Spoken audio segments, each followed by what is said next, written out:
स्वागत है आप सभी का। आपके साथ मैं हूं स्वप्निल। सबसे पहले जान लेते हैं वो कौन सी 10 खबरें हैं जो 10 बजे सबसे बड़ी हैं।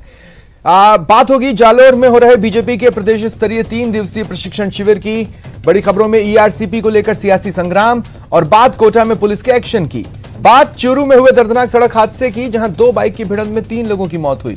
और बड़ी खबरों में कोटा की रामगंज मंडी पालिका अध्यक्ष पर हुई फायरिंग की खबर। और खबर बीकानेर की जहां चोरों ने 10 लाख की चोरी की वारदात को अंजाम दिया। साथ ही 10 बजे की 10 बड़ी खबरों में शुमार है जालोर संत आत्महत्या मामले के अपडेट्स। एसआईटी का गठन हुआ है। और खबर कोटा में पुलिस की मुस्तैदी की भी। पुलिस प्रशासन ने धारा 144 लगाई है। और साथ ही बात बीएसपी से कांग्रेस में आए विधायकों को मिली सौगात की। और बड़ी खबर लंपी से जुड़े अपडेट्स की। लेकिन शुरुआत इस वक्त की बड़ी खबर से। जयपुर में लुटेरों ने एटीएम उखाड़ दिए। लुटेरों ने भागरोटा इलाके में 2 एटीएम को अपना निशाना बनाया और उखाड़ लिया। पिकअप से रस्सी बांधकर ये दोनों एटीएम उखाड़े। भागरोटा थाना पुलिस मौके पर पहुंची है। दोनों एटीएम पर सुरक्षा नहीं थी, गार्ड की तैनाती नहीं थी। दोनों एटीएम में लाखों रुपए कुल मिलाकर रखे बताए जा रहे हैं। देखिए कुछ तस्वीरें जो कि इस वारदात से जुड़ी हुई सामने आई हैं, आपके टीवी स्क्रीन पर हैं। ज्यादा जानकारी के लिए बात करेंगे सहयोगी विष्णु से।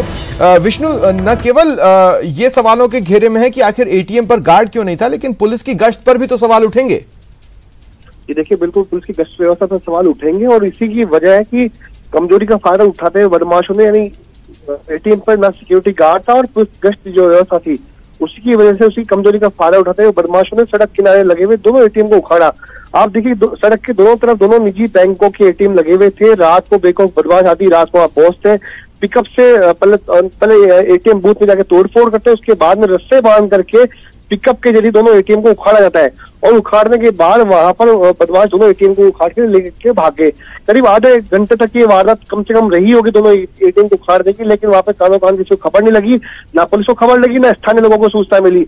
ऐसे में बदमाश आसानी से दोनों एटीएम को लेकर वहां से फरार हो गए। आज जब सुबह दोनों एटीएम गायब मिले तब जाकर के पुलिस को सूचना दी गई। उसके बाद भागरोटा और बिंदायगर थाना पुलिस जो है मौके पर पहुंची। उसके बाद अब जब मौके पर पिकअप के टायरों के निशान मौके पर मिले तब जाकर पुलिस को यह अंदेशा हुआ कि पिकअप से रस्से बांध करके दोनों एटीएम को उखाड़ा गया है।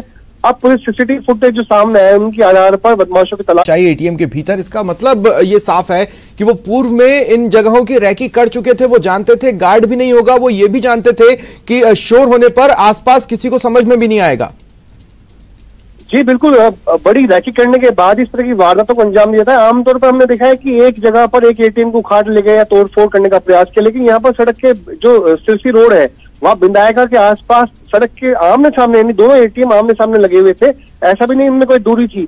तो पहले एक एटीएम को उखाड़ा गया, उसके बाद जब लगा कि भाई हम लोग कामयाब हो गए तो बदमाशों ने दूसरी एटीएम को भी आसानी से उखाड़ा और उखाड़ने के बाद पिकअप में उन एटीएम को रखा, उसके बाद वहां से फरार हो गए। तो ऐसे में पूरी फायदा उठाया बदमाशों ने, कमजोर गश्त व्यवस्था का फायदा उठाया है।